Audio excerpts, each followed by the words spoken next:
In this episode, Janice Lagata, LetGregLive, Kristian A. Smith. Welcome. A serial season called Farewell Evangelicalism. Welcome, friends. I am Rohadi, recording on Treaty 7 territory in Calgary, Alberta, Canada. A serial season called Farewell Evangelicalism. This is episode 8. Don't forget to rate and share the show. In this episode, we're going to talk a little bit more about what happens when you start processing all the weird. In other words, deconstruction. Deconstruction, however, from a black and brown church experience. Many evangelicals have decried, worked against, especially the pastors, this notion of deconstruction, which is just folks trying to find life when they know something weird is pressing against their whole selves in church traditions, and rather than interrogating what's wrong in evangelicalism or any church tradition, these pastors and leaders, they blame deconstruction and say people just want to sin. How convenient. And that's not just white pastors either. Any conservative pastor, we've heard them. We have the receipts talking about deconstruction in the pejorative. So it's important to cast a wide net when it comes to malformed theological ideas that are still in existence in pews and in pulpits. To be fair, we have to cast a wider net. Although this series is entitled Farewell Evangelicalism, we only pick on evangelicals because they have the most power and they are the largest voting bloc. However, new data from Faith Counts, where research director Ryan Burge, and go follow him on all the socials for the latest stats, he just produced data on the presidential vote choice among mainline denominations. Now, mainline, you think liberal, but liberal in politics and liberal in your theology are not the same things. We often conflate mainline and progressive churches, and those two don't mix.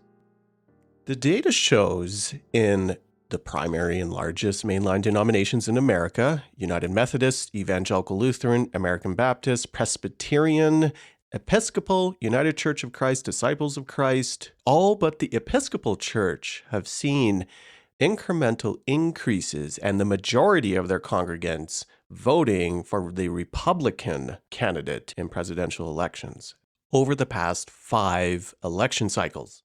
In other words, we can blame evangelicals, but the reality is all Christians in America, white Christians, overwhelmingly vote for Republican candidates. To me, this is unsurprising because if you've ever scratched below the surface of mainline denominations or churches, you will realize that there is a facade when you scratch to bedrock, a bedrock steeped in white supremacy. So although I won't apologize to evangelicals and enjoy punching up, virtually all white denominations in America play a role. In this episode, on deck, Janice Lagata, who will chat about her time at Hillsong New York before its cataclysmic implosion. LetGregLive is going to come and talk about his experience meandering through his black church experience, but also with the white church as well, as we speak to aspects of decolonization. All three will talk about decolonization and deconstruction. Kristian A. Smith will finish off our conversation, and we're going to hit up on all aspects: deconstruction, white supremacy, decolonization. Don't want to miss. Let's just jump straight in. I'm Rohadi, recording on Treaty 7 territory in Calgary, Alberta, Canada. Don't forget, rate the show, share it with all your friends. Let's spread the word of how you can find life-giving faith. It's somewhere out there. Let's go find it.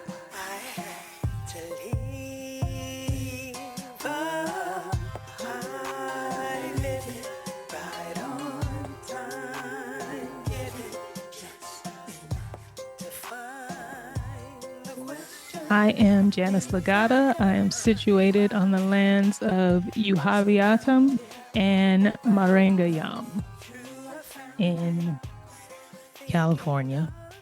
Born and raised in church. I didn't recognize it as white evangelicalism at first, but it was the whole time. I basically grew up in the same church from, I think I was like 6 or 7 when we started going there. And I was at that church until I left to go to Hillsong College.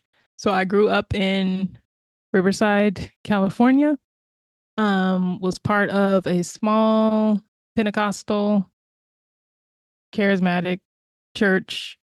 So it was the kind that starts at 9:30. When it ends, only the Spirit knows that. White church? See, this is where things get tricky, right? Uh, Because uh, I grew up under a Black woman pastor. In, However, uh-huh. the theology, Uh-oh. uh, it was non-denominational, but Okay. came from the Assemblies of God. And Mm-hmm. Kenneth Copeland, Kenneth Hagin. There's just all these very white old men who were the spiritual fathers of, Mm. my pastor. So Mm-hmm. blackface, white theology, mixed congregation. Yeah. Interesting. So like on the surface, very progressive, right? But again, it's the theology. And I should have known. I mean, if I had been thinking that way, I would have recognized it sooner. If I would have recognized how easily I slipped into Hillsong culture, Mm. um, once once I got there, and so moved to Australia in 2005 to go to Hillsong College, and was going to be there for a year, and then would go back to my little church and live and die in California. That was the plan. Yeah. Yeah. But once I got to Hillsong, I mean, Hillsong was very good at what it did, influential for a lot of people in a lot of ways.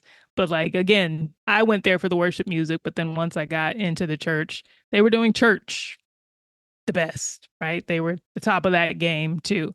And so Yeah. you get into one cult and you can't still be in the other one. So I ended Yeah. up staying in Australia for 4.5 years, and then moved to New York. I didn't know at the time that Hillsong was coming to New York, but Okay. they ended up following me a few months later. And then I was They like, sure oh. did. So yeah, it launched in 2010. I was there, and then I was there until 2017. What were the alluring factors? There was like, this is distinct, and for this part of my life, I want it. It was definitely the coolness factor, and just the polish. Theologically, Hillsong just put a different veneer on things. Like I came from a Mm. very legalistic, and not in the sense of, I mean, I had a woman pastor. So it wasn't like we had to wear skirts or like kind of hold some of the old conventions. Uh, Yeah. but the ideas of, depravity and not being able to, Hmm. the heart is deceitful and wicked, and who can know it? And so you can't trust yourself. You have to be under somebody's leadership. You have to be Yeah. constantly in the Bible. You have to be, warring Mm. against your Sure. Yeah. flesh, wary of your Yeah. flesh at all times, Yeah. all the time. And so Hillsong was the same ultimately, right? But up Mm. front, they just present it in a very different fashion. And Yeah. or Yeah. it was younger for one, right? Yeah. And Sure. it just made it was more about, yeah, all those things are true, but it's because like God loves you so much, and God Yeah. has, such a big plan for your life, and you are a wretched, horrible human being, But but God can use you. no. Yeah. And wouldn't you Yeah. wouldn't you like to be used here? Didn't Bieber go to that church He did. at Hillsong? Yeah, yeah. I mean, I was giving the summary. Listen, a lot of people know me, and I ended up on these streets because I happened to start podcasting about a month before Carl Lentz went down, and a month before Hillsong NYC started self-destructing. And so anyone attached to Hillsong had an kind of automatic in. And then I was someone who was, again, I had been there from day one. I had been I had wanted to be on the worship team from the beginning. Um, didn't make the cut, but I became the lead of the stage managing team. Once they started doing services, that was my job. That was my volunteer position. That's what I was doing. And so through that, I was somebody that saw Carl Lentz and who was seen by Carl Lentz all the time. So we struck up this friendship. Yeah, we were buddies. And then, through that association, I did eventually end up on the worship team. I ended up writing um Hillsong New York would do weekly connect groups, so like a Bible study.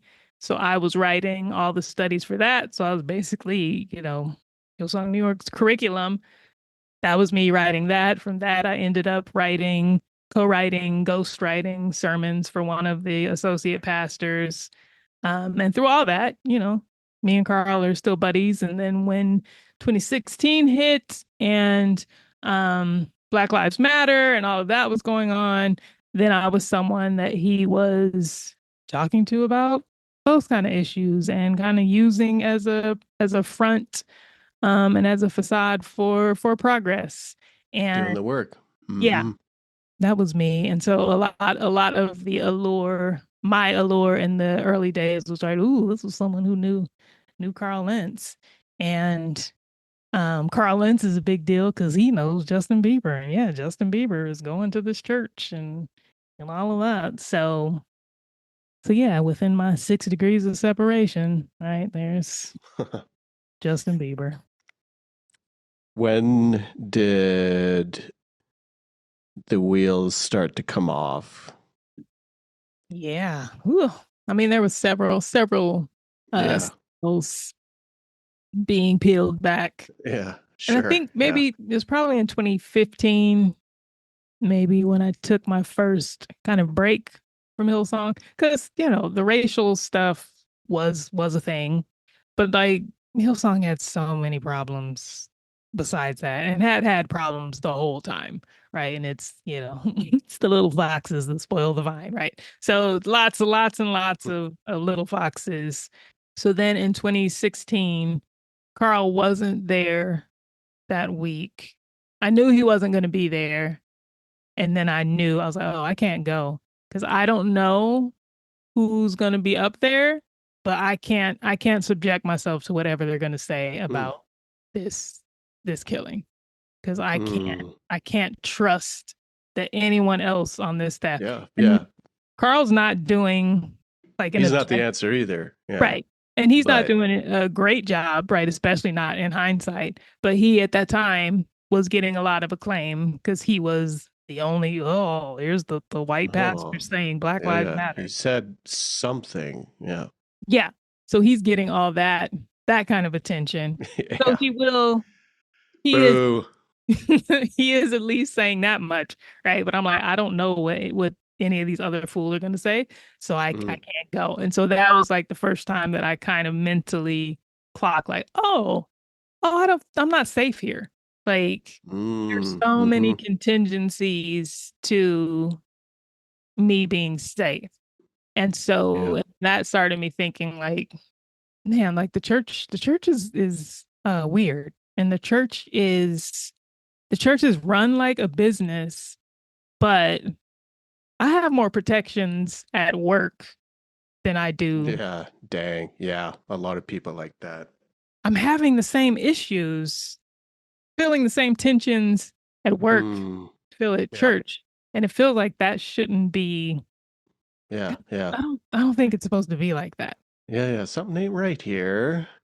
But we're having the conversations, right? And Yeah. he's Yeah. Sure. having Yeah. You take meetings. time. Yeah. Yeah, you have to give it time and blah, blah, blah. Yeah. And so yeah, so it's all throughout 2016. there are all these tensions, and the tensions are growing within the church, but then we're having these meetings, and then it's like, okay, do we give it more time? Do we not?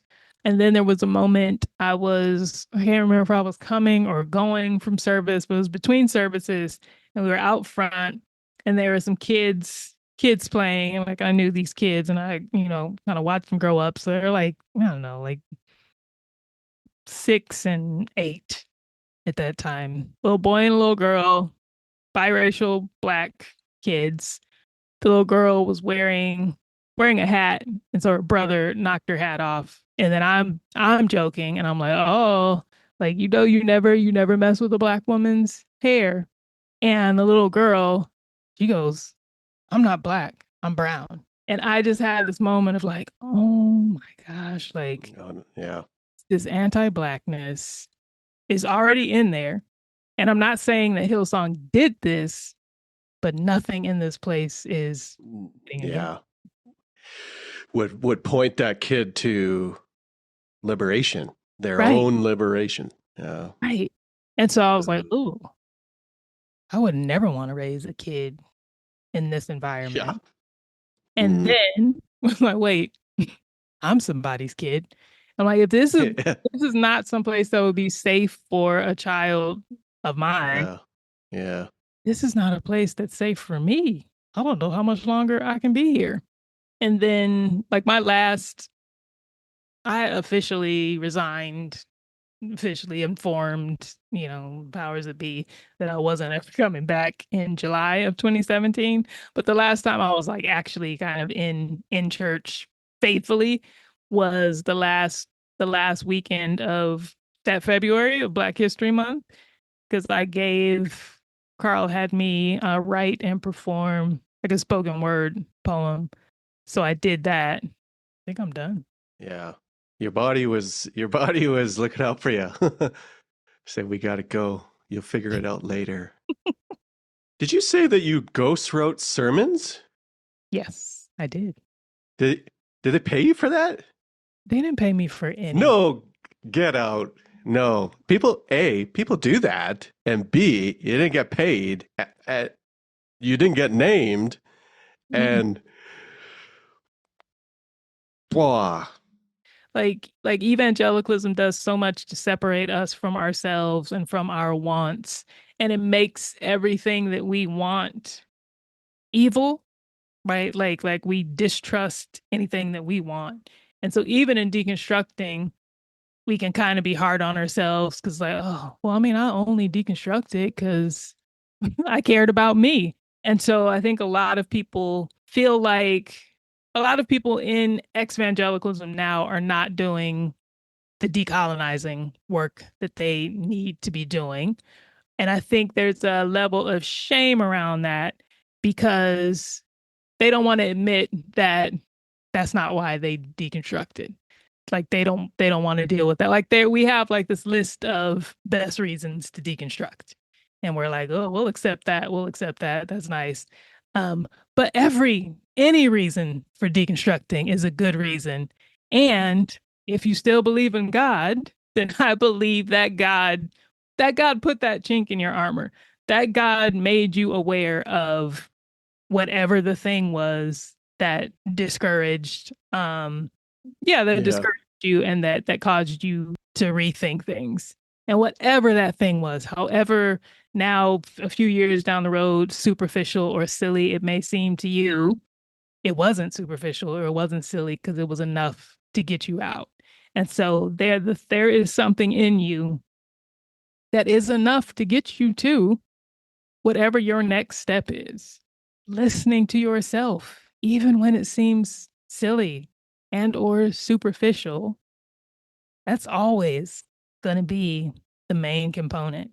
And then just doing the work of following that thought, following that fear, Following that voice. Yeah. following, yeah, leaning into that thing, whatever it is, and exploring it. Because that's also how you learn. That's how you learn to hear from yourself. That's how you learn to trust yourself. That's how Yeah. you learn to do your work, to do your research. No one can give anyone else an exact roadmap because we're all Mm-hmm. coming from different directions. But all I know Mm-hmm. is that, okay, something in us made us all look up at some point and be like, wait a minute. So again, yeah, the next thing there's an alertness. Yeah, you have it. It's in you. Janice and I pivot our conversation to chat about deconstruction and the contemporary versions of deconstruction, particularly how lapsed evangelicals or ex-evangelicals deal with the demands of deconstruction. It looks a little bit different if you're a white person. I've been in the deconstruction game 5 years now, right? And I had a head start in decolonization because it directly affected me, right? But like, white people's, I think a lot of times think when non-white people are talking to them about decolonizing and about white supremacy, they feel like we're lecturing. I'm like, no, I'm talking to you because I had it in me too. I still have it in me. We know this stuff too. Yeah, it's not just an outside thing. I had to colonize too. I did it. Work. Can't you? Yeah. We're still doing work as well. We have been on this road a little longer. We are a little further down the road. And so you should not be in front of me trying to tell me about anything, white man. I do not want to hear about purity culture from you. I do not want to hear about patriarchy from you. I do not, like, there are all these things that I don't want to hear about from you. But in order for you to stay in front, you have to keep talking about what you know. And so you don't want to dive in. You don't want to take the 5 years. You don't want to disappear from the spotlight. You don't want to step out of the way. That's right. You don't want to disappear from the limelight because you could have taken those 5 years and plus 10 of just reading quietly with your ass on a couch. And instead we got you on a new podcast and an Instagram. And I've only seen one person completely divest themselves and give up platform for, I think it was black and brown folks in their community. One in this deconstruction world. Seen it happen once. Like, I have issues here. Yeah. And, we need white men in this space to talk to white men. Get your people. Yeah. Like, you can be here and you can be doing your thing as long as you are confronting the bigger fish, right? So there are a lot of in deconstruction that I don't have a problem with because they're not first of all, if they were a pastor before, they have completely stepped away from that and have acknowledged the harm that they have done, and they are not trying to recreate that pattern and that space here. So either that's happening or they were never a pastor and now they are fighting Christian nationalism, or they're taking on the big fish. They're not talking about purity culture. They're not trying to comfort women. Like they're not talking down to people. Like if you are, well, I mean, some, some like the ones that I approve roll of. With, But the other, listen, we're not saying all white people, okay? White people. We need white men to talk to white men. Yeah, get your people. Get your people. Yeah, go get your people. Yeah, so one of the factors of whiteness, however, is that as you go get your people, white folks, by and large, and I will say in church, the vast majority, 99%, I should do a PhD on it to prove it, they are used to listening to white voices as authorities in their space. And so that's how these influencers become such. And white folks don't know how to be discipled by black, brown, and indigenous folks. It's like kind of weird. They don't know yet. Okay, yeah. And some of them will never get there. It's true. Yeah. But like, when I first deconstructed, when I first came out, again, white supremacy lived still in me as well. And so some of the first voices I was listening to when I came out were white men. right? And I needed like, okay, this is the voice I'm used to hearing thumbs up from, to hear this is okay. So for me, it was Yeah. good. Okay, this is Yeah. a voice I Yeah. recognize, and they're saying stuff that is helping me right now. Yeah. But then there comes Yeah. a point where I mature past that. And so now I Yeah. need a new Yeah. voice. I need Mm. somewhere else to go. So there are people on that journey now. And so me being loud and being like, I think this fool is a fool helps the people who are ready to hear that and ready to Yeah. take that Yeah. on Yeah. say, okay, there's someplace Yeah. to go. So I was just gonna say, so like there's a bunch of people, there are a bunch of white people, and like the algorithm makes me mad and it frustrates me Mm. as well. But then at the same time, I'm like, no, that's good because they're obviously not ready. We end our conversation chatting a little bit about the black and brown, our own experience of deconstructing out of white evangelicalism. I mean, because we are a product of where we came from, Yeah, right? it's yes, So yeah, yeah. so There's a like I pragmatic reality. yeah, yeah, and we deconstructed from white evangelicalism. And so our path out is very different from, I know people who deconstructed from black evangelicalism, right? And it's, Yeah, yeah. they got a different, they have different sets of reasons, the different things Mm, didn't set right with them, and different books and different voices they were listening to mm, coming out. mm-hmm, So mm-hmm. we are, we're part of, yeah, the white evangelicalism separation package, right? The severance package. Um, we're we're we're part of that. Anyway, did we get paid too for that? Still waiting. So no, the way the evangelicalism severance packages work, like we paid the Oh whole. yeah, yeah. Still paying. We were Nice. we were Who's covering these therapy bills? right. Oh, me. Right. Still me. Yeah. So we have those same voices in common, Hmm. and they're useful for a time. But you get to a point where like there's nothing we don't know about white men and what they go or what Oh, they come on. think or Oh man. how they think. Like the Mm-hmm. oppressed Mm-hmm. always know the oppressor Mm-hmm. better than Mm-hmm. better We're than the experts. oppressor knows them or the oppressor even knows Mm. themselves, right? Because there are a Hmm. lot of things that the oppressor Dang. just cannot admit Mm-hmm. themselves Mm-hmm. about themselves. So Themselves and system and individual. yeah, Dang. We getting paid for all this expertise? Why does everything have to be paid, Rohadi? See, I got to unlearn my capitalism. capitalism that's in there too. Um, so like there's nothing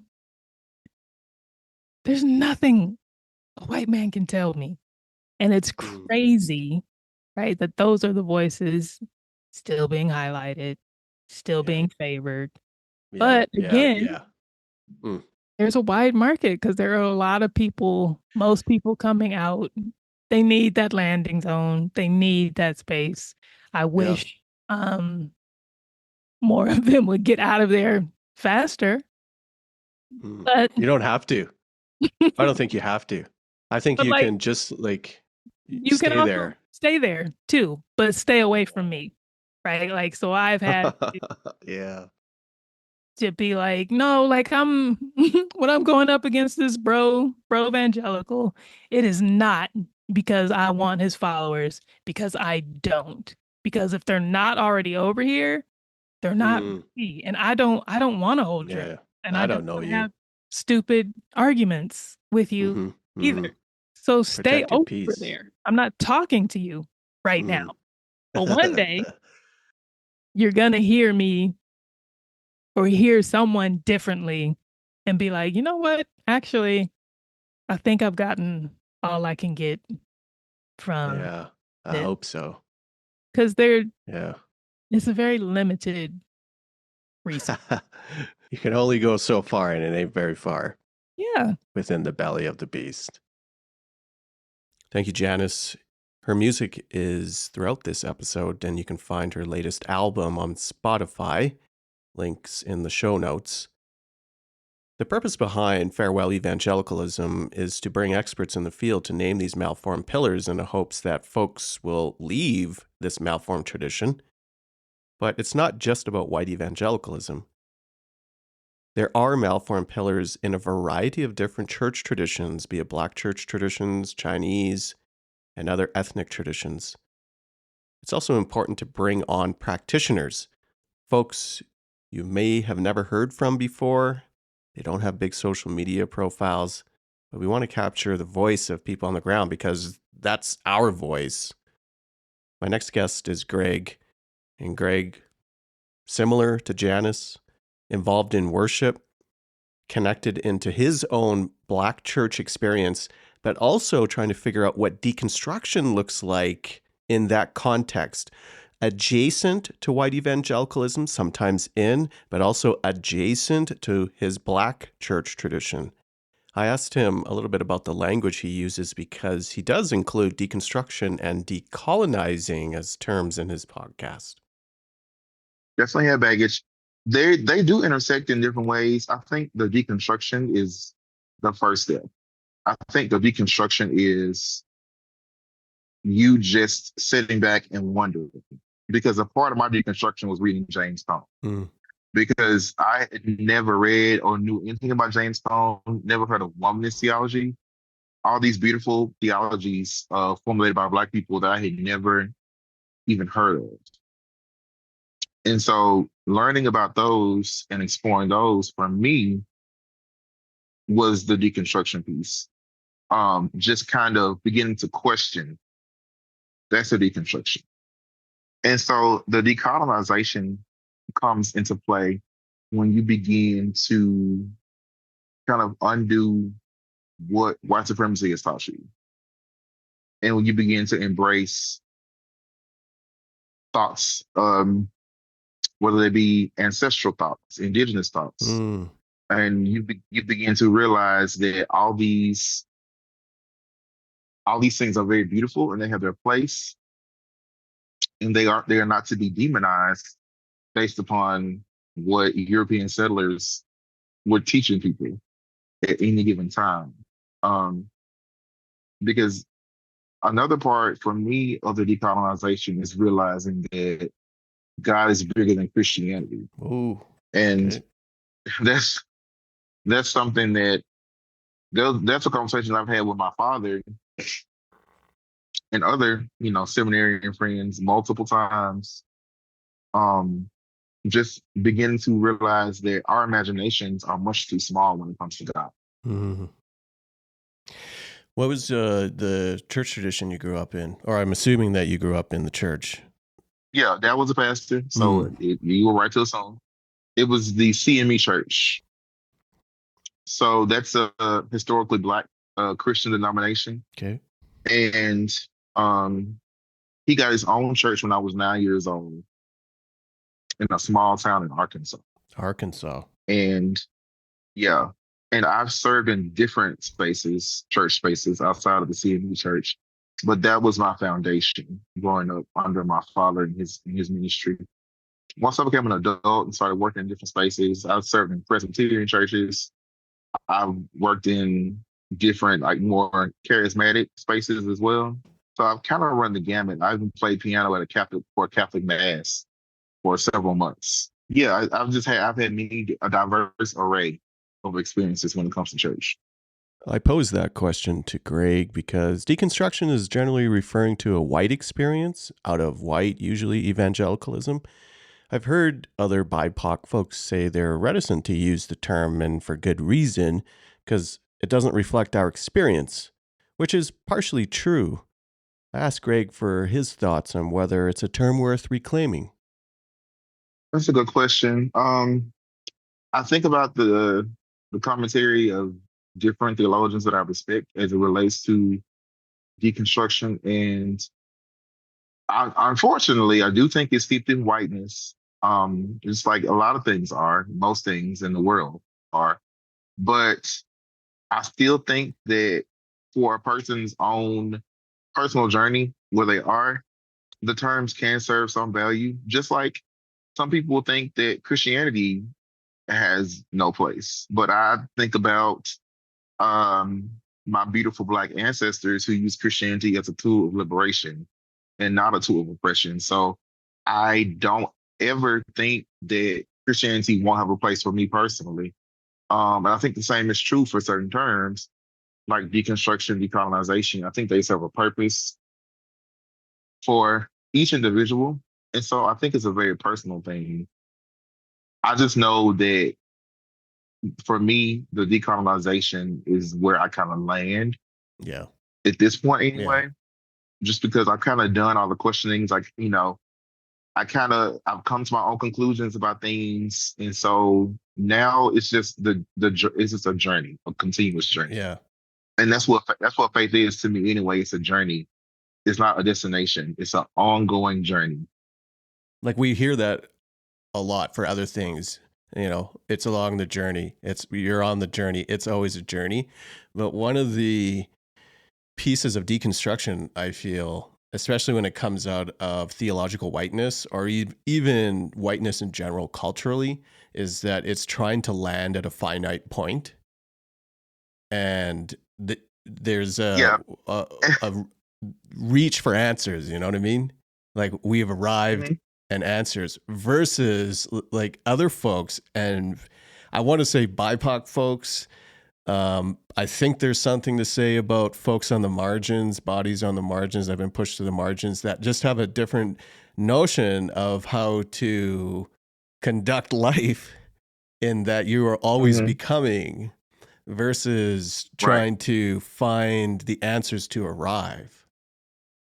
Yes, I do. I do think that there is again, I think that's a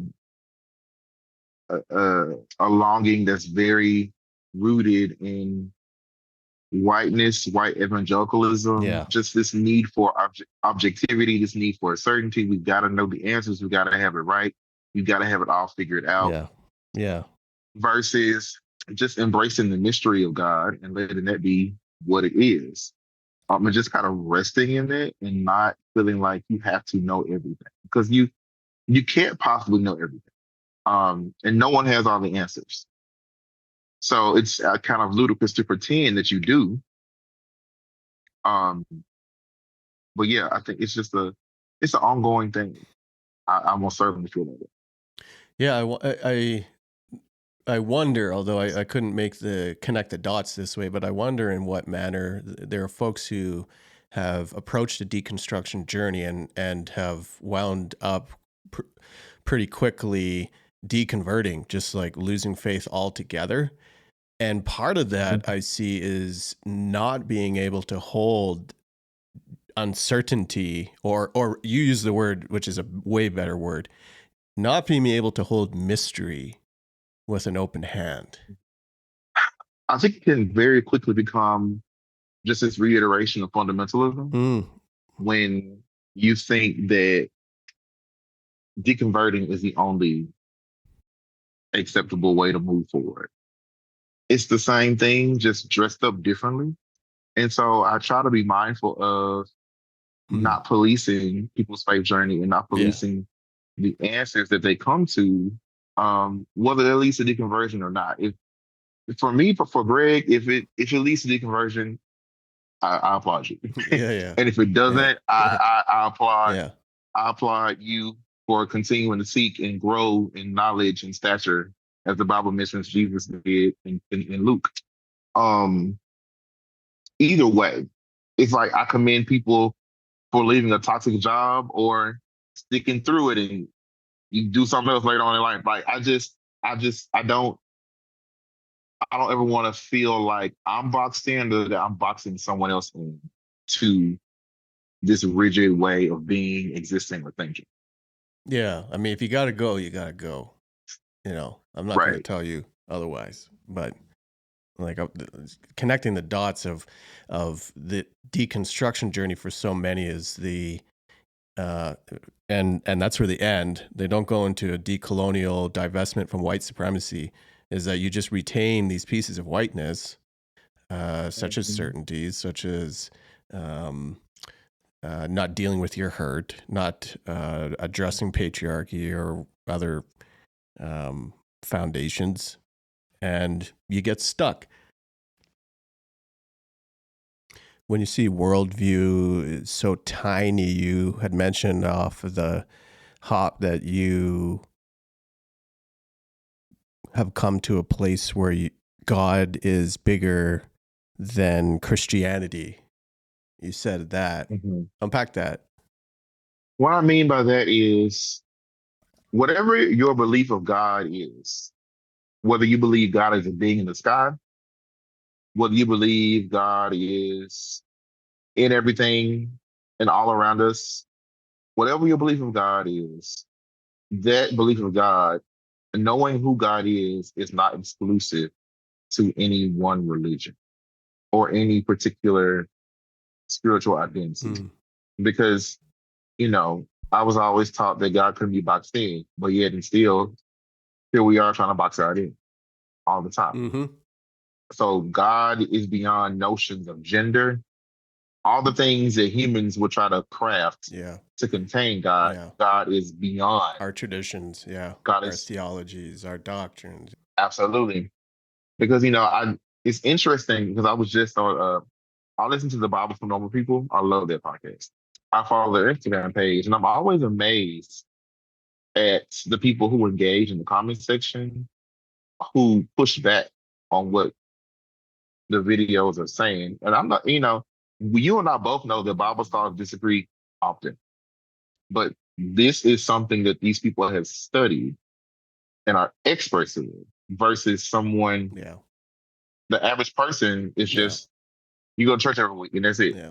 Like you have no formal training to be sitting here telling a theologian or a Bible scholar that they're wrong. Yeah, sure. About something. Yeah. It amazes me. And so I never wanted to, because I'm a very intelligent person, I'm a very smart person. I never wanted to find myself, after a certain point in my journey, I didn't want to find myself in a place of embracing intellectual dishonesty in the name of maintaining a faith that really wasn't even serving me. Not the, like I said earlier, the tools I had been given were no longer serving me in my faith walk. So why should I continue to embrace this cognitive dissonance and this confusion to hold this up? I shouldn't. Mm-hmm. I should explore and be willing to unlearn and learn again things that are more liberating, things that are more true. I should be willing to do that as a person of faith and also as a person who is intelligent and with the brain. Have you always had that posture? No. No. You see, the church didn't build you up, didn't form you in that posture? Absolutely not. The church indoctrinated me. And that's just what it does. But I definitely did not, I was not embracing mystery growing up. It was, and again, I didn't know a lot. I didn't. But I think that I was always experiencing these inklings of what it would look like to be free in people who were around me. Because we were created to be free as people. We were not created to be put in boxes, to be dumbed down or minimized and struck. We were created to be free to exist fully as we are. You'll notice that we're starting to talk a little bit more about deconstruction, or the process of making sense of your faith and working out of it, and hopefully trying to hang on to components that give life. That's not all of them. You eventually have to discard pieces. But through the lens of Black and brown thinkers and theologians and pastors, there are different ways to reimagine your faith. The final interview is with Kristian Naismith. This is one of the rare times in this podcast where two pastors go at it. Not a lot of the guests are pastors. Most are authors and writers. But I can only think of Trey Ferguson and now Kristian Naismith. Pastors just shooting the breeze about deconstruction and decolonizing. Pathways forward that give us more life than what we're used to seeing in church. Christian A. Smith. I'm a digital pastor and public theologian. And so you use the term deconstruction a lot as you describe some of the pieces of processing your faith and also inviting others to process what they have been shaped and formed in, and then what they could kick out into that's more life-giving perhaps. But deconstruction, I think, is, especially on the internet, the interwebs, deconstruction is a white dominated term. I feel like evangelical is adjacent to deconstruction. Yeah. Do you feel, so I know you use it in your work for distinct reasons. Mm-hmm.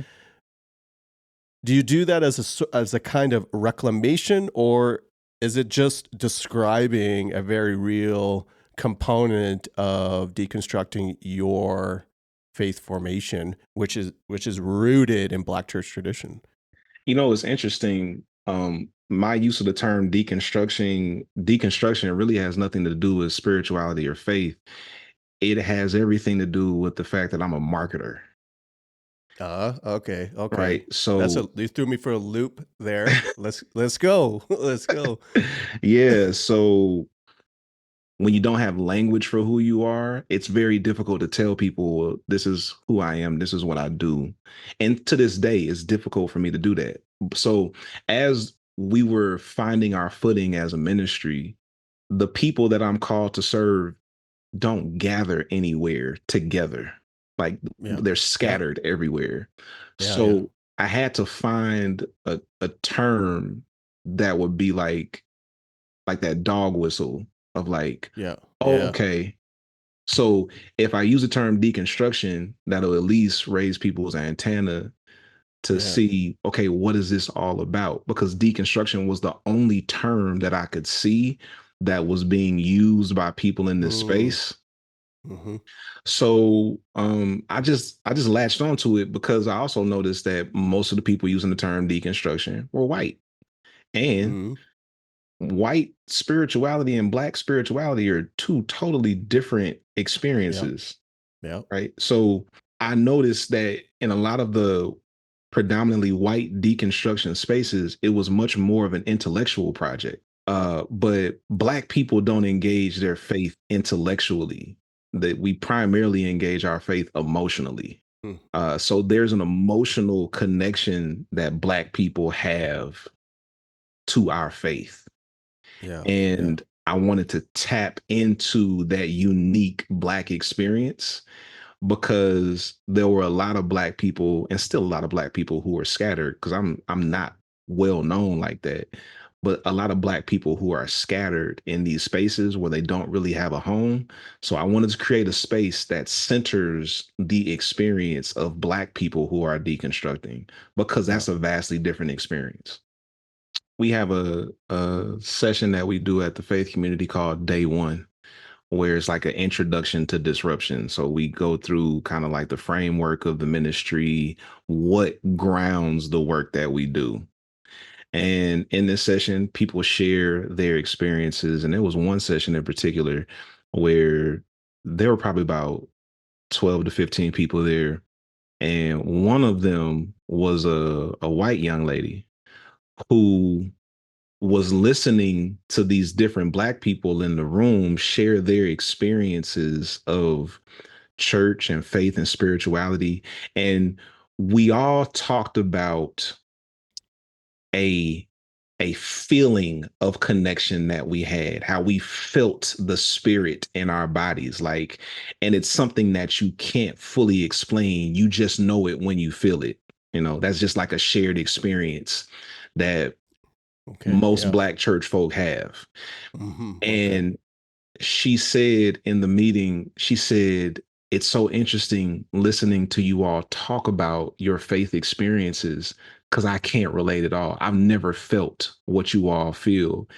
And it's just highlighting for me how much of my faith is in my head. So with Black people, when we unlearn a lot of the intellectual stuff, there's still the emotional pull. Because like, yeah, that doctrine is terrible. But what I felt in that building, what I feel when I am among The rest of the saints, that's real. And I want to hold on to that. Even as I let go of this harmful theology, there's a connection to spirit that is grounded in us from before the transatlantic slave trade, because we had centuries of spirituality before we were kidnapped and had Christianity imposed on us. And you don't lose that over time. So I tell people all the time, growing up in a Black church, my spirituality was African, but my theology was white evangelical. Ooh, okay. So it's like, how do I rid myself of this white fundamentalist evangelical theology and hold on to the spirituality that has formed me?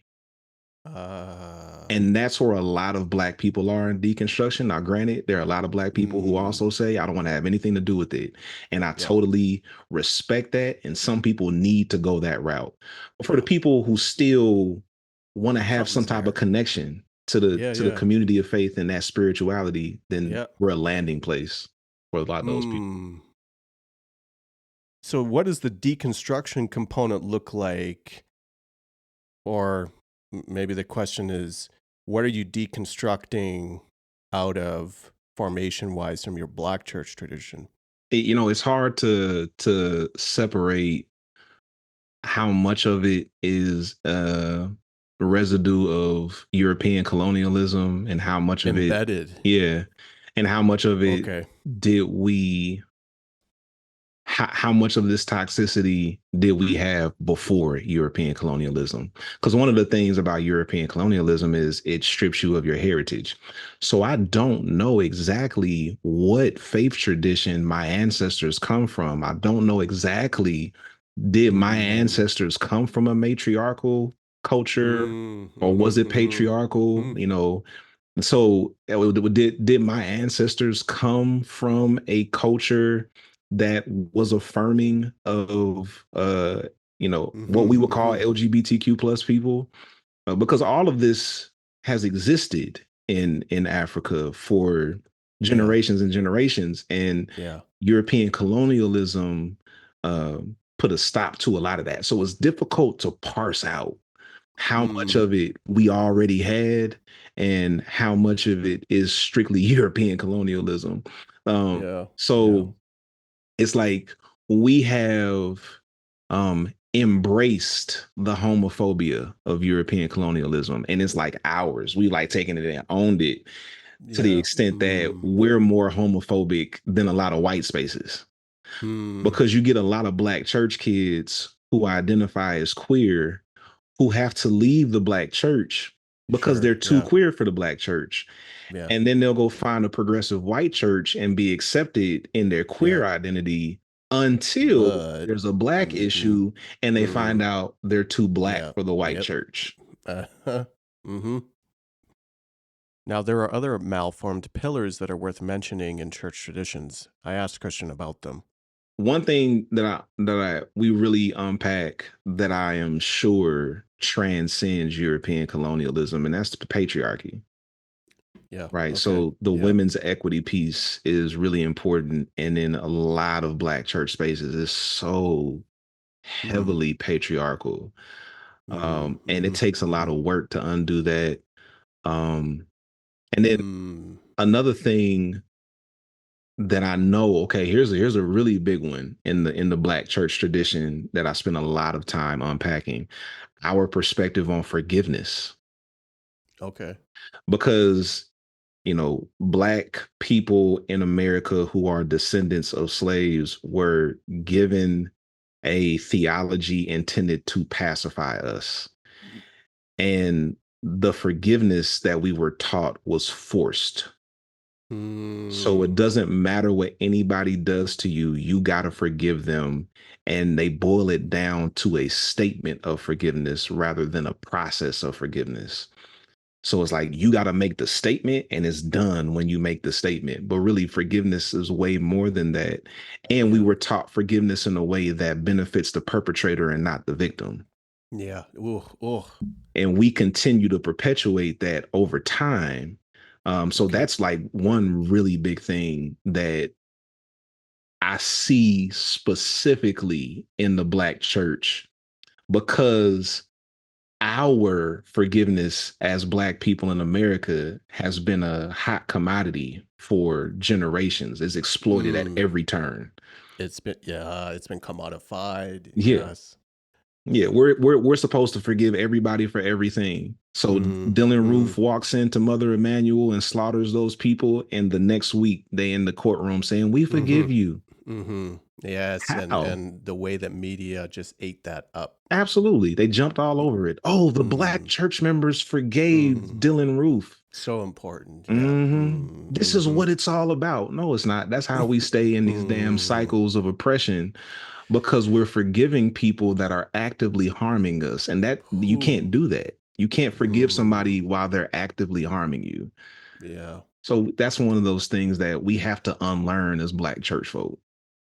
We did not choose Christianity. It was forced upon us, and we got a distorted version of Christianity. So like when there are a lot of people who have completely discarded Christianity, and I don't even call myself a Christian. I'm a spiritual humanist. Like, for people who need labels, I identify as a spiritual humanist, and I follow the way of Jesus. Like, my theological framework is birthed out of, or is a byproduct of, my lived experiences and my encounter with the story of Jesus, which is a lot different from fundamentalist Christian theology. Yeah. So, you know, how else could we have you and I sitting here talking about the ministry or the way of Jesus as two progressive, you know, freedom oriented people, and then on the flip side, the January 6th insurrectionists did it in the name of Jesus? So like we're not even talking about the same Jesus. Yeah.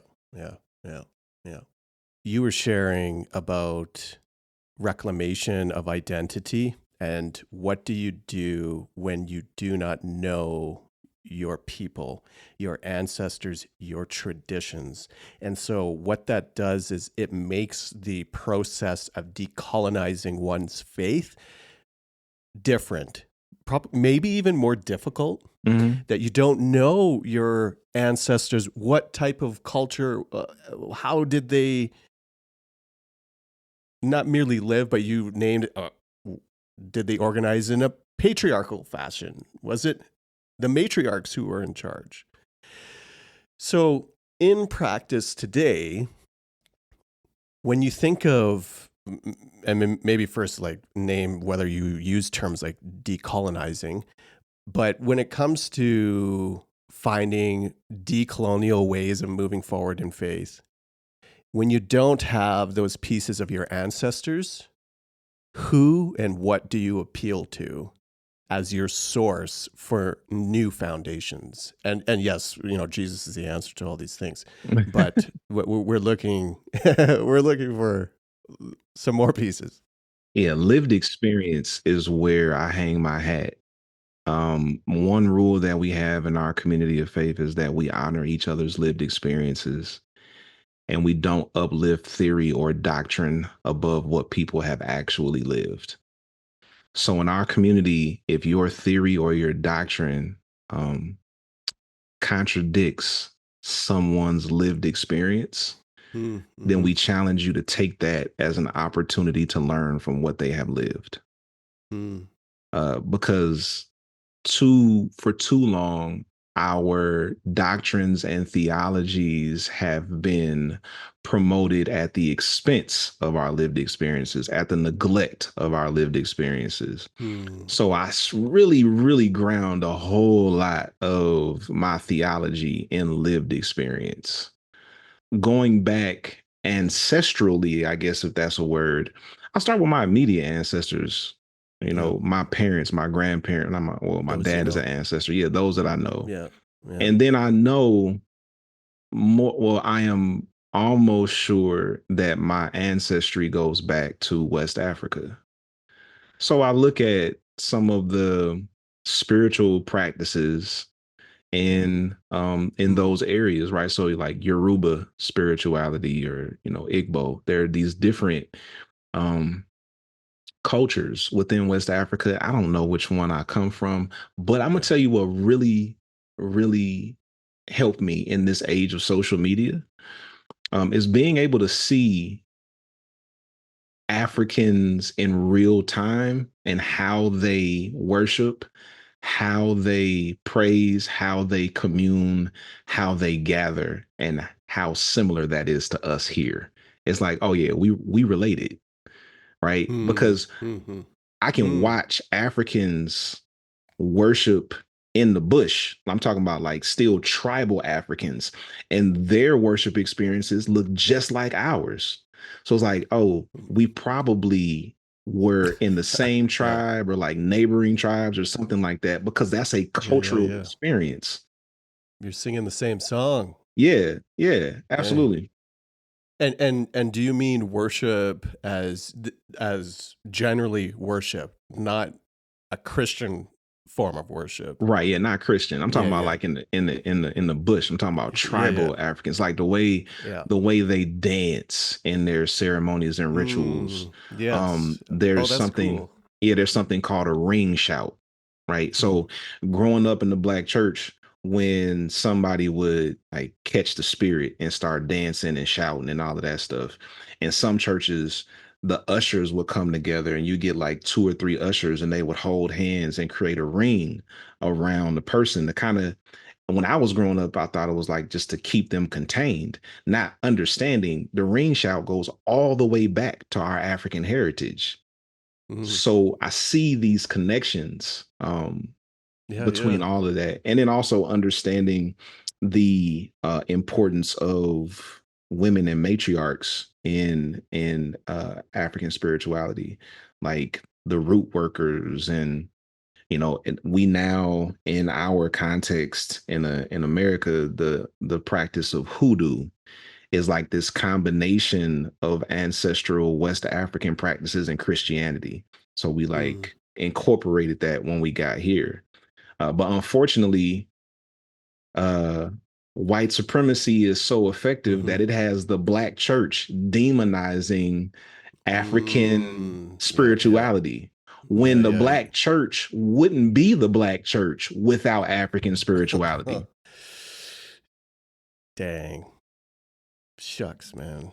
That's so good. That's cool. I loved hearing what you were sharing as both you reclaim back to your people and you saw these features that were similar, but also of someone displaced and disconnected from ancestry. In many ways, that's me as well. What do you do in the present, in the right here, right now, and to elevate the stories and the experiences of the bodies and of the people in the moment right here, right now, as a tool and expression of decolonial living?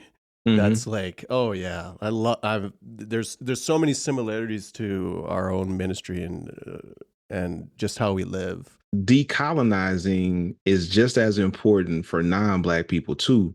Like the faith community, that's our digital ministry. So we center the experiences of Black people. But white people are definitely welcome. They just have to be comfortable with the reality that they're not going to be centered in this space, which a lot of white people struggle with because they're accustomed to being centered everywhere they go. So we don't have a lot of white people, but we do have some. And one of them shared how our recurring series called Black Women in African Spirituality really inspired them to look into their ancestral heritage beyond whiteness. So she decided, let me look into where I come from spiritually. And she traced her heritage back to Celtic Christianity. Yeah, sure. Yeah. And she said she immediately felt a connection with how Celtic Christianity worships. She felt it in her bones. Like there's an ancestral connection that all of us have. But white people got to get past the whiteness to get to the actual culture. You have to get past the bland in order to find who you are. Absolutely. And your people. Because the culture of whiteness is violence. You know, people say white folk don't have a culture. The culture of whiteness is violence. Whiteness, and it always wins. Yes, it was constructed in the name of violence. That's why whiteness was constructed. So it's going to be difficult to connect to your ancestral practices if you're connecting everything to the fact that you're white. There is no rich heritage of white spirituality. But if you go back and look at your Irish spirituality or your Italian or Swedish, like you might find something of value there. Thank you very much for listening to episode number 8 in Farewell Evangelicalism. I'm Rohadi. Thank you, Janice. Thank you, Greg. Thank you, Kristian. I hope you were able to capture some aspects, some previews of the possibilities of how your faith can gain life, especially if it's been bringing harm or it's been detracting from you living out your whole self. We're going to keep on rolling. Next episode is coming, episode 9. Let's talk about grief. Let's talk about loss, because as you start noticing the cracks in your faith formation, it hurts to let it go. All this and more coming at you, Faith in the Fresh 5. Let's hold the world together. Please help me hold the world together. I know we can hold the world together.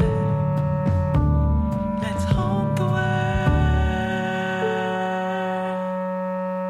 Tell me again how lucky I am to live on the bright side of the winds of a bad inventor, never making amends. I'll always know now the end was always in how it all began.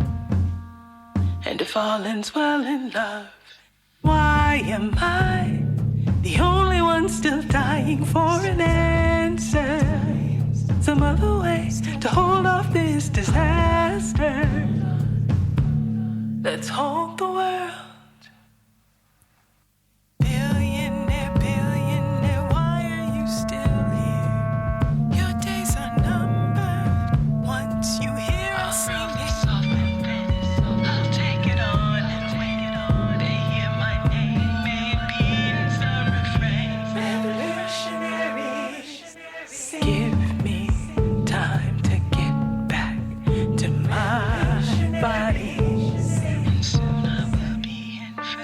Give me time to get back to my body.